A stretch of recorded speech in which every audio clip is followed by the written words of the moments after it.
Hello, I am Sinner, and this video is a thorough overview of the book Propaganda by Edward Bernays. I'll be going chapter by chapter, summarizing key ideas and takeaways of the book, because I think it's a very interesting book and worth going through. So let's get into it. The introduction, which is written by Mark Crispin, first covers the brief history of the word propaganda, which came into English shortly after the Protestant Reformation. Apparently, Pope Gregory XV felt threatened by the Protestants and decided to create a curia called Congregatio de Propaganda Fide, meaning the Office for the Propagation of the Faith, which had the goal of supervising the missionary efforts of the Roman Catholic Church. At this time, the term was not pejorative, as it merely meant, quote, any association, systematic scheme, or concerted movement for the propagation of a particular doctrine or practice, unquote. However, when the word came out of obscurity, which was after the First World War, the term developed its modern connotations and pejorative nature, as many people after the war became disillusioned with the wartime propaganda depicting the Germanic Huns as uncivilized barbarians. The reputation of the term continued to plummet after the war too, as the propagandists who worked for the military found themselves working for major corporations such as General Electric, General Motors, and people like John D. Rockefeller, where propagandists continue to peddle agendas with little concern for the veracity of the messaging. This, by the way, is the career path of the author as well. Mark Crispin then introduces us to the author, Edward Bernays, explaining that Bernays wrote the book as an effort to salvage the reputation of propaganda in the mind of the general public. So it's important to note moving forward that this book is a propaganda piece for propaganda. Crispin then lists off some of Bernays' many exploits, including, but not limited to, creating the concept of the music room to sell pianos, convincing people to eat eggs and bacon as a breakfast meal, helping General Electric gain a monopoly on energy, helping the CIA and the United Fruits Company spread the myth that the people of Guatemala were in a communist uprising, and many other exploits. Crispin lists these while explaining some of the aspects of Bernays' particular style. He then finished the introduction by reiterating that the book is primarily a propaganda piece written by Bernays to service Bernays' reputation and ends as a lifetime propagandist. And that is all for the introduction.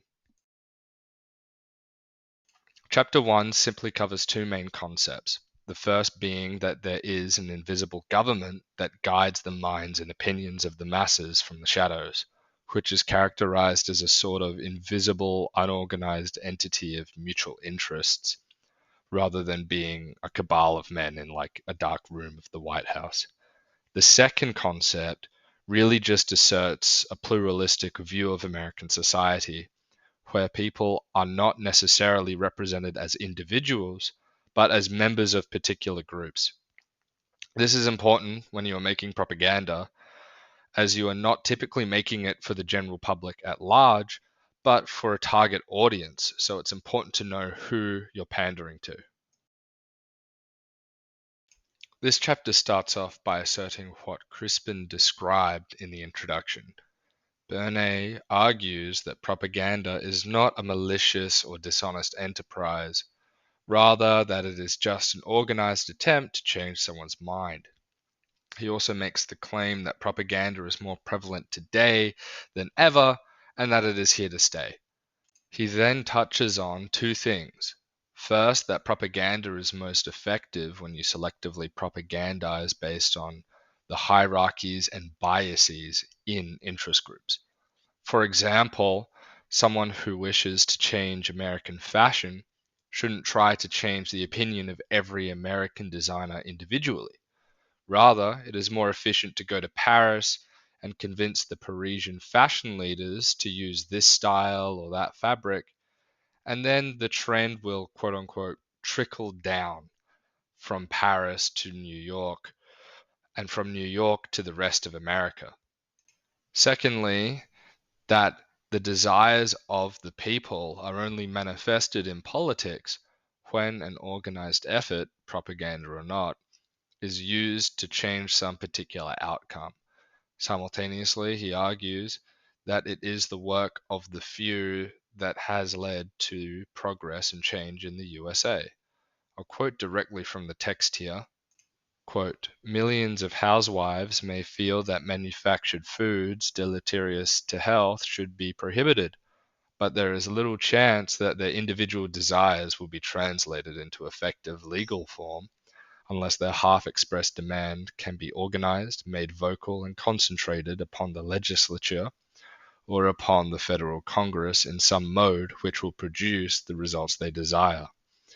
Whether they realize it or not, they call upon propaganda to organize and effectuate their demand. But clearly, it is the intelligent minorities which need to make use of propaganda continuously and systematically. In the act of proselytizing minorities in whom selfish interests and public interests coincide lie the progress and development of America. Only through the active energy of the intelligent few can the public at large become aware of and act upon new ideas. Chapter 3 begins by pointing out that propaganda is a weird feedback loop, where all the most influential people in the country both participate in propagandizing and are recipients of propaganda.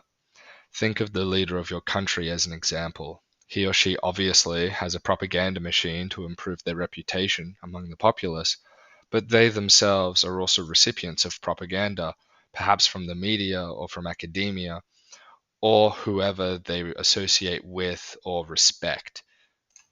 Bernays then talks about how the propagandist of the past, referring to World War I and before, has been replaced by the Council of Public Relations, who is a sort of mediator between the public and the interest group, telling the interest group the desires and state of mind of the public, then directing the propaganda efforts of the interest group in order to maximize its impact on the public, as if he's a sort of middleman of opinion. Quote, it aims to bring about an understanding between educators and educated, between government and people, between charitable institutions and contributors, between nation and nation. Chapter 4 covers the difference in style between old propaganda and new propaganda. The distinction is this. Old propaganda is characterized by a barrage of messaging and assertions. Think of the I want you for the US Army posters with Uncle Sam. The idea is to just ceaselessly promote an idea until it sticks, which is effective, but Bernays offers his modern strategy as an improvement. Bernays' idea is not to push a new idea, but to mold previous beliefs and cliches to your advantage, typically by changing the decision-making environment in which the person is in and playing on cliches that already exist in the zeitgeist. Here's a quote from the text. Not many years ago, it was only necessary to tag a political candidate with the word interests to stampede millions of people into voting against him, because anything associated with the interests seemed necessarily corrupt. Recently, the word Bolshevik has performed a similar service for persons who wished to frighten the public away from a line of action. In modern times, the term fascist and Nazi has been used for similar ends, with both the mainstream right and left calling each other Nazis. Though I have personally seen the left throw around the Nazi and fascist labels more than the right. By playing upon an old cliche or manipulating a new one, the propagandist can sometimes swing a whole mass of group emotions. In Great Britain, during the war, the evacuation hospitals came in for a considerable amount of criticism because of the summary way in which they handled their wounded. It was assumed by the public that a hospital gives prolonged and conscientious attention to its patients, When the name was changed to evacuation posts, the critical reaction vanished. No one expected more than an adequate emergency treatment from an institution so named. In the same chapter, Bernays also humble brags about getting people to buy pianos by making leading architects put music rooms and piano nooks into their home design, which was copied by smaller architects until many newly built homes had a space designed for a piano in their house, which made purchasing a piano almost self-evident. By chapter 5, we begin to see the repetition of ideas that are talked about throughout the book. This chapter covers and repeats essentially the same things talked about in the previous chapters. It just talks about them in the context of mass production and contemporary business, which is the format for the rest of the book until chapter 11, where a particular sector of society is talked about in relation to propaganda. For this reason, this half of the book will probably be covered more quickly as there's less meat to dig into. In chapter 5, the topic of propaganda in relation to major businesses is covered. The main thing that he talks about is how industries, not just companies, are competing against each other for the same function. To quote from the text, stone competes against wood for building, linoleum against carpets, oranges against apples, tin against asbestos for roofing. He also mentions in this chapter that propaganda and/or public relations must be an ongoing thing. You cannot run a propaganda campaign one day and then forget about PR and propaganda the rest of the year. He then goes on to give examples of propaganda being used by big business, most of which is not worth mentioning. This chapter does give the first example of science being used as a tool of propaganda, however. To quote from the text, the soundness of public relations policy was likewise shown in the case of a shoe manufacturer who made service shoes for patrolmen, firemen, letter carriers, and men in similar occupations. He realized that if he could make shod, he would sell more shoes, and at the same time further the efficiency of the men. He organized as a part of his business a foot protection bureau. The bureau disseminated scientifically accurate information on the proper care of the feet, principles which the manufacturer had incorporated in the construction of the shoes.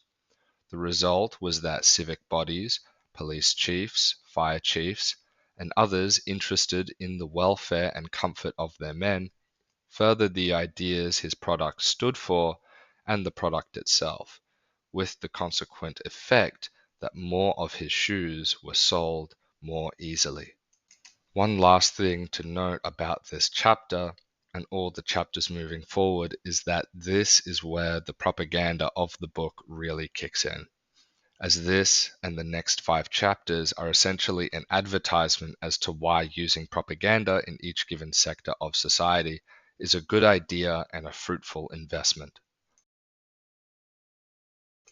The voice of the people expresses the mind of the people, and that mind is made up for it by the group leaders in whom it believes and by those persons who understand the manipulation of public opinion. While this quote is clearly another ad for his business, selling the power of propaganda, he is not wrong in my opinion. In chapter 6, Bernays covers and advertises for propaganda in the political sector of society. He basically says the same things he has said before, though his own political opinions do slip through. Here is another quote for you if you already did not get the broad idea of what he believes. Ours must be a leadership democracy administered by the intelligent minority who know how to regiment and guide the masses. Bernays clearly does not believe in majoritarian democracy in the way we think of it, but more like an oligarchy of some sort where the views of the masses are guided by the oligarchy through the use of propaganda. It is also worth mentioning in this chapter that he explicitly says that education should be used as a tool of political propaganda. Bernays does share two insightful ideas, the first expressed by the following quote. It is asked whether, in fact, the leader makes the propaganda or whether the propaganda makes the leader, which is interesting in our day of online politics and internet personalities, where people tune into a particular streamer or YouTuber for a particular take or particular content. I have no doubt that if Hassan Piker were to espouse pro-USA or pro-free market talking points, it would undeniably cause controversy in his community and even cause him financial damage. We live in an age where content creators, especially political ones, are locked into certain positions due to financial and reputational purposes. The second idea is seeing things done by Trump, which you could say Bernays predicted, even though it is more accurate to say Bernays laid out ideas or strategies that Trump utilizes in our day. The first quote in question is as follows. He cannot dramatize himself and his platform in terms which have real meaning to the public, acting on the fallacy that the leader must slavishly follow. He deprives his campaign of all dramatic interest. An automaton cannot arouse the public interest. A leader, a fighter, a dictator can. What Bernays is arguing here is that appealing to the basic demands of the public may not be enough. A leader should be controversial in some way in order to be captivating and exciting. Trump, since he ran in 2016, has done this swimmingly. Present-day politics places emphasis on personality. An entire party, a platform, an international policy is sold to the public or is not sold on the basis of the intangible element of personality. A charming candidate is the alchemist's secret that can transmutate a prosaic platform into the gold of votes. Trump obviously ticks this box too, as he is known for and is celebrated for, among his followers, his immense and overwhelming personality, which carries him very far in his political career. The criticism is often made that propaganda tends to make the President of the United States so important that he becomes not the President, but the embodiment of the idea of hero worship, not to say deity worship. True. This last quote is especially funny to me because in the United States, separation of power is built into the government, and the president or prime minister of most countries is nothing more than a party figurehead. Yes, he is the face of the campaign, but that is it. Just a face. It literally does not change if Biden or Kamala or Trump or Vance was in power, because people get their policies from established policymakers. No president sits alone in a room drafting bills by himself and doing his own homework. He is handed options and told what to pick. Also, it's fun to note about deity worship of Trump. The idolization that Trump gets is absolutely bizarre.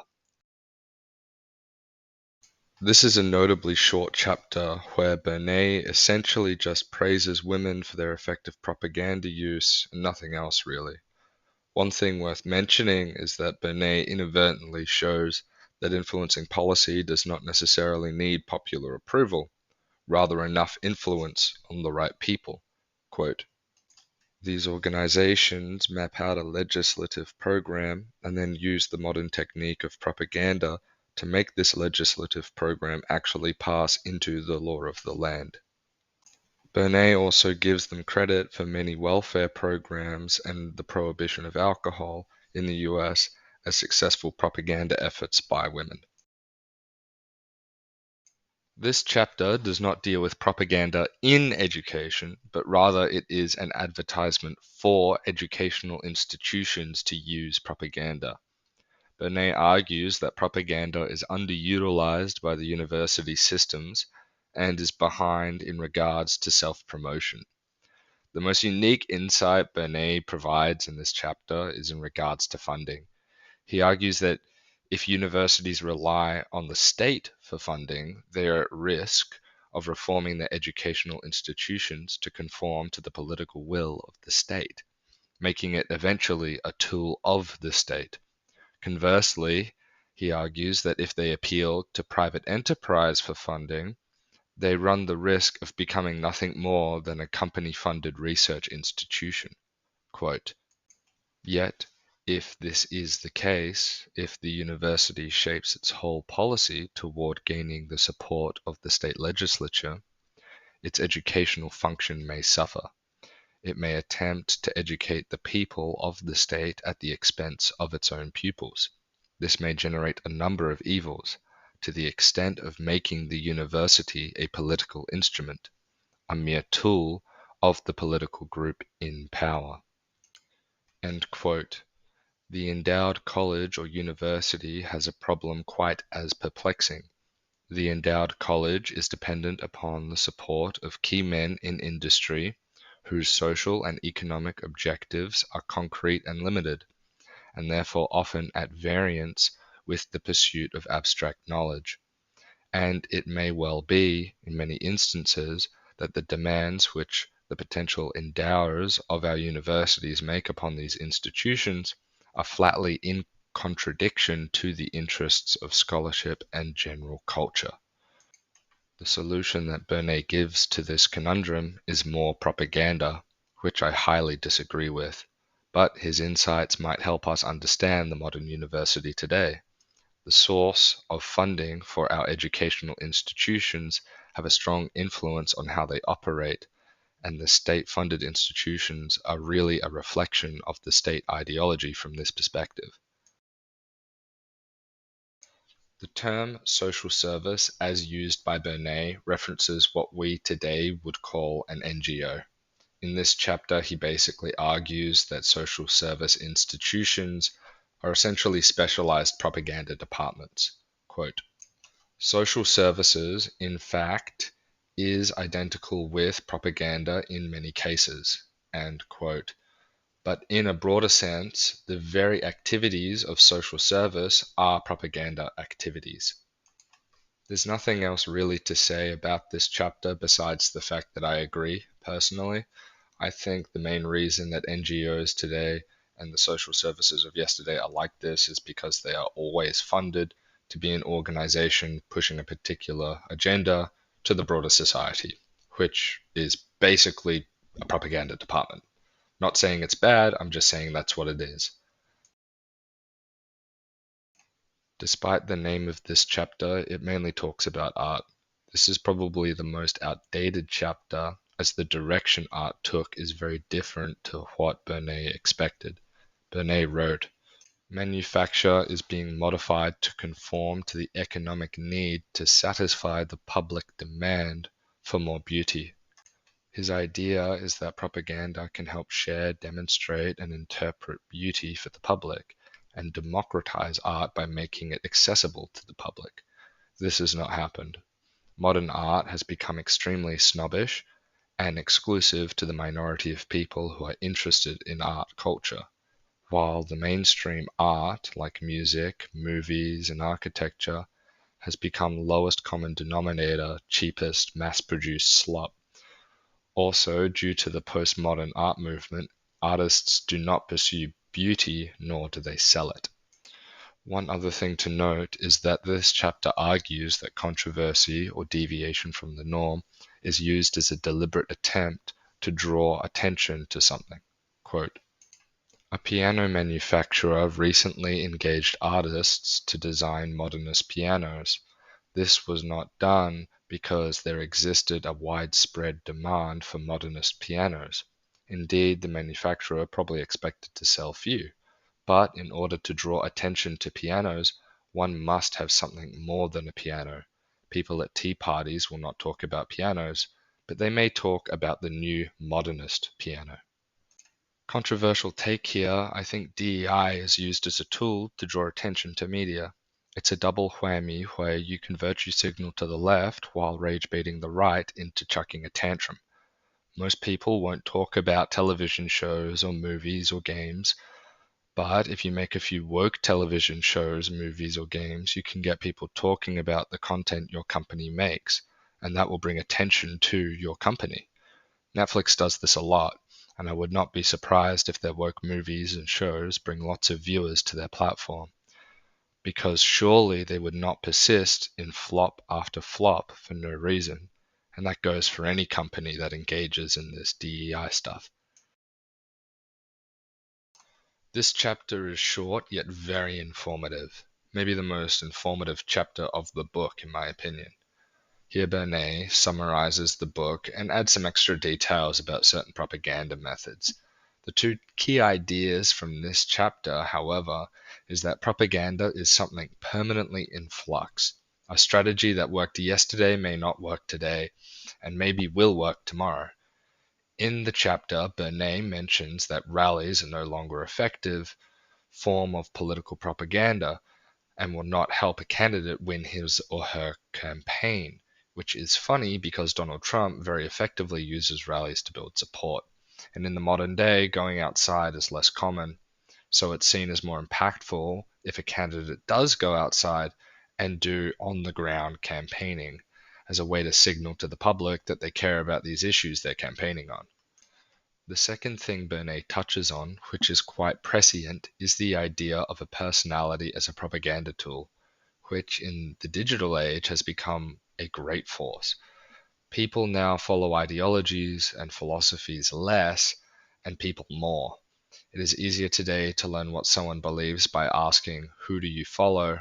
rather than "What do you believe?" A quote I like from this chapter is, "Once a public figure has decided what ends he wishes to achieve, he must regard himself objectively, and present an outward picture of himself which is consistent with his real character and his aims." It is important to remember that the people online and on television are first and foremost actors playing characters rather than presenting themselves authentically. Think of any political commentator or candidate as an actor trying to fit a particular role, a role that will hopefully fulfill their own ends, but a role nonetheless. This, however, isn't to say that these people do not believe what they say, rather it's to simply point out that what they say may have no real bearing on who they are and what they believe. This is their job. They get paid to say the right things, whether they believe it or not. Bernays also asks the question, if the obsession with personality has been taken too far. The answer is no. As we know today, it has been taken much further, with millions of people obsessing over the daily words and actions of particular people. Overall, this book was a very good overview of propaganda and has done very well at standing the test of time, as many of the methods and tricks are still applicable to this day. This was a brief overview of the book, and I would highly encourage everyone to read the book for themselves and come to their own conclusions, because I only really scratched the surface of this book. But that is all for today. I am Sinner, and thank you for watching.